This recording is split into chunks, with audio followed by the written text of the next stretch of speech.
Today, we profile Thomas Jefferson, an American founding father, the primary author of the Declaration of Independence, America's first U.S. Secretary of State under George Washington, and then America's second Vice President under John Adams, the third President of the United States of America. Born on April 13th, 1743, in Shadwell, Virginia, the third of 10 children, Jefferson's legacy is multifaceted, spanning his roles as a politician, philosopher, architect, scientist, and agriculturalist. Jefferson was born into a wealthy Virginia family. His father, Peter Jefferson, was a prosperous landowner and surveyor, while his mother, Jane Randolph Jefferson, came from one of Virginia's leading families. Growing up on the family plantation, Jefferson was exposed to both the privileges and the challenges of colonial Virginia. His early education was received at home, where he displayed a voracious appetite for reading.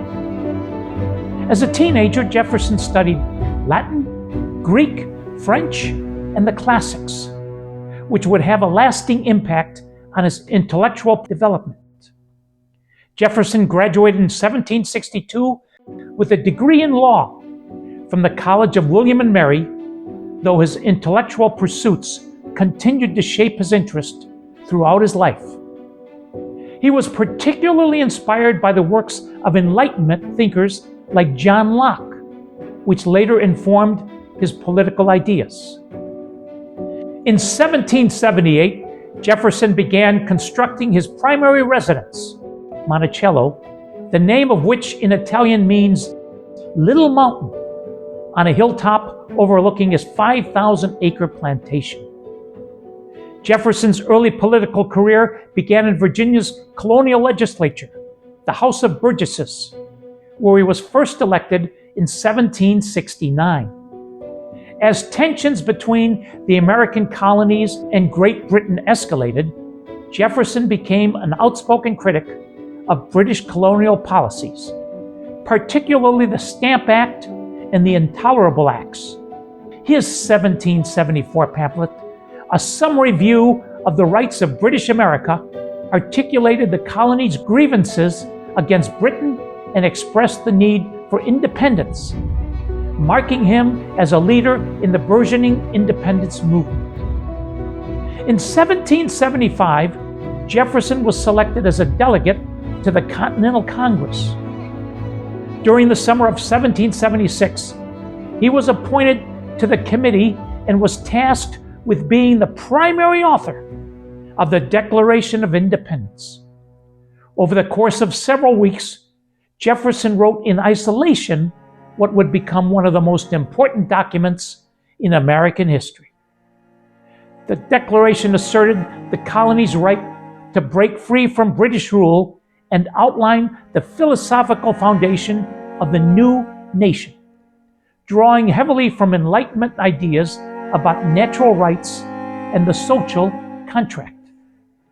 We hold these truths to be self-evident, that all men are created equal, that they are endowed by their Creator with certain unalienable rights, that among these are life, liberty, and the pursuit of happiness. Jefferson's preamble is regarded as an enduring statement on individual and human rights, and the phrase, "all men are created equal," has been called one of the best-known sentences in the English language. After the Declaration was adopted on July 4th, 1776, Jefferson returned to Virginia, where he served in various public offices.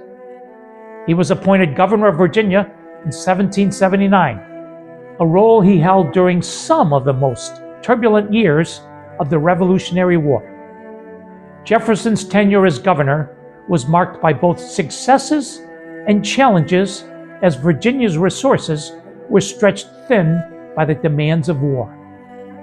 His administration faced the difficult task of defending the state from British invasion, which led to the temporary loss of the capital, Richmond, to British forces in 1781.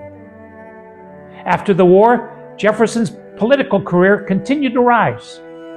He was appointed the United States' first Secretary of State under President George Washington in 1790. During this time, Jefferson became a key figure in the formation of political parties.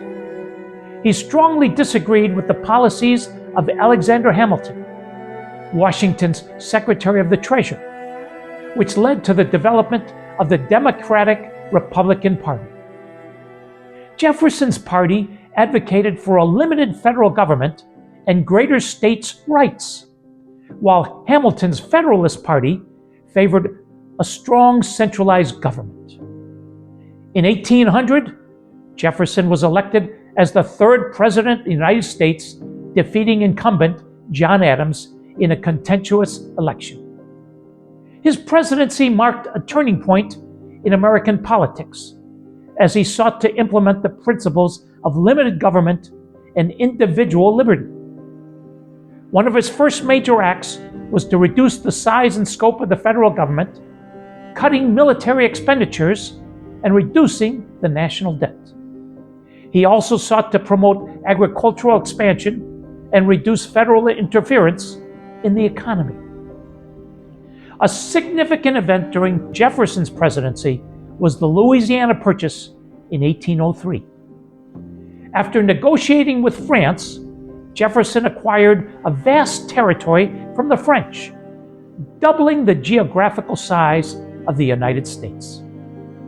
The purchase was a monumental moment in American history, as it ensured the nation's territorial expansion and secured control of the Mississippi River and New Orleans, vital to the nation's economic interests.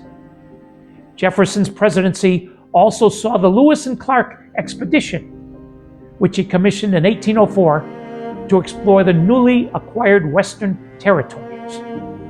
The expedition provided invaluable knowledge about the geography, flora, fauna, and indigenous people of Western United States, paving the way for further settlement and expansion. While Jefferson was a staunch advocate for liberty and human rights, his personal life reveals deep contradictions. Jefferson is known to have owned numerous enslaved people throughout his life, including Sally Hemings, with whom he is believed to have had a long-term relationship and several children. This aspect of his life remains a point of significant controversy, as his actions contradicted the ideals of freedom and equality espoused in his political writings. Jefferson's relationship with slavery was complex.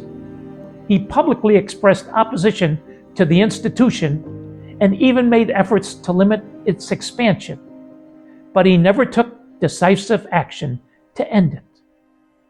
His views on race and slavery have led to ongoing debates about his legacy. After his presidency, Jefferson retired to his beloved estate, Monticello, where he continued to engage in intellectual pursuits and political affairs.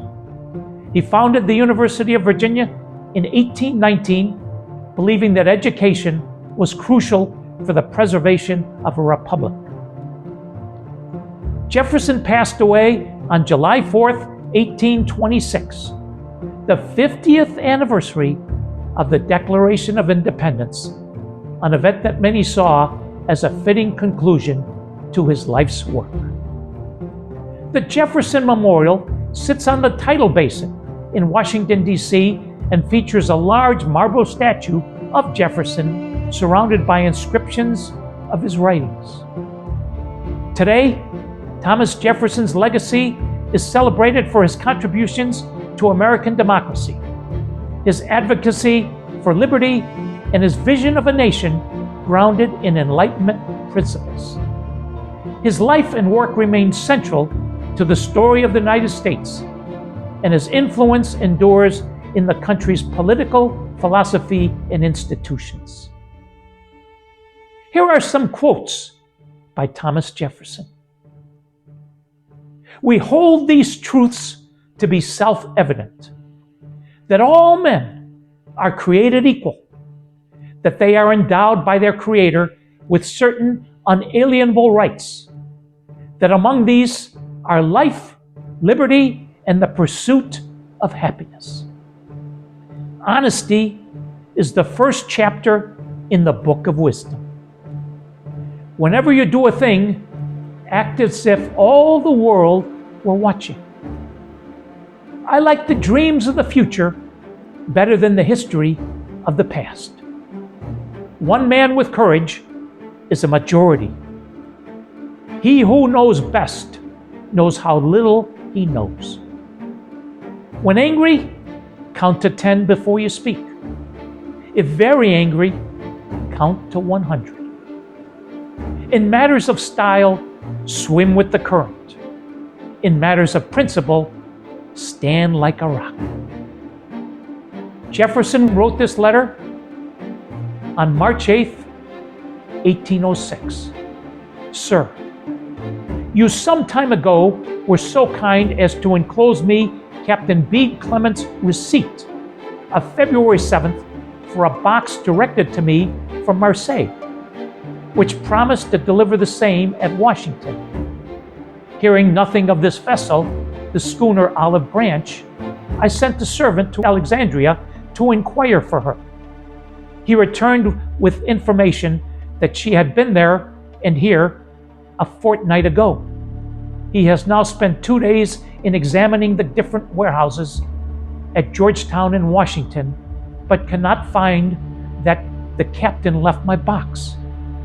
I did suppose it incumbent on a captain to give notice to parties interested.